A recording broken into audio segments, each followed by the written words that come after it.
Hello అందరికీ. నేను తోటకూర పప్పు చేశానండి. ఒకసారి నేను చేసే ప్రాసెస్ చూసేయండి.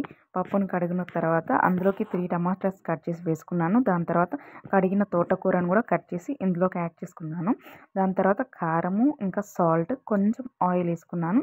ఇలా ఉడకాలండి. పప్పు ఇంకా తోటకూర బాగా ఉడికిపోయిన తర్వాత ఇందులో ఒక ఆనియన్స్ కట్ చేసి యాడ్ చేసుకుంటున్నాను.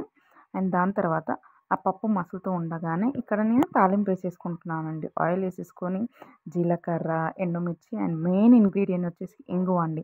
ఇంగువ మర్చిపోకుండా ఏ పప్పు చేసినా తాలింపులో వేసుకోవాలండి. ఎందుకంటే ఇంగువ వేసుకుంటే గ్యాస్ ఫార్మేషన్ అవ్వదు. ప్లస్ అరుగుదల మంచిగా ఉంటుంది.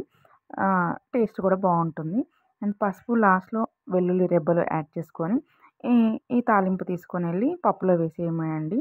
అండ్ నేనైతే వీక్లీ 3 టైమ్స్ పప్పు చేయడానికి ఇష్టపడతానండి. ఎందుకంటే పప్పులో ప్రోటీన్ కంటెంట్ ఎక్కువ ఉంటుంది. అండ్ మనం రోజు నాన్ వెజ్ తీసుకోలేం కదండీ! మన బాడీకి ప్రోటీన్ కంటెంట్ అవసరం కాబట్టి అండ్ పప్పు తీసుకుంటున్నానండి నేను. ఎక్కువగా పప్పు తీసుకున్నాను. మా ఇంట్లో వాళ్ళు కూడా పప్పు ఇష్టంగా తింటారండి. ఒకరోజు ముద్దపప్పు పచ్చి పులుసు చేస్తాను. ఒకరోజేమో పప్పు చారులాగా చేస్తాను. ఒకరోజేమో సాంబార్‌లాగా చేస్తాను. ఒకరోజేమో ఇలా దగ్గరగా పప్పులాగా చేస్తాననమాట. సో, ఒక్కొక్క రోజు ఒక్కొక్కలాగా చేస్తాను. బోర్ కొట్టకుండా చేస్తాననమాట.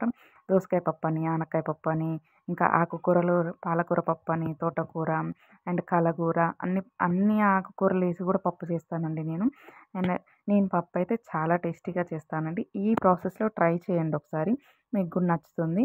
అండ్ పప్పు తీసుకోవాలండి. పప్పు పడని వాళ్ళకి మాత్రం కొంచెం పల్చగా చేసి పెట్టామనుకోండి వాళ్ళు కూడా ఇష్టంగా తింటారు. అండ్ పప్పు రెసిపీస్ ఏమన్నా కావాలంటే కామెంట్ చేయండి. నేను చేస్తాను అండ్ మీకు చూపిస్తాను. And thank you for watching. Please supporting me. Subscribe my channel Mouni universe 2.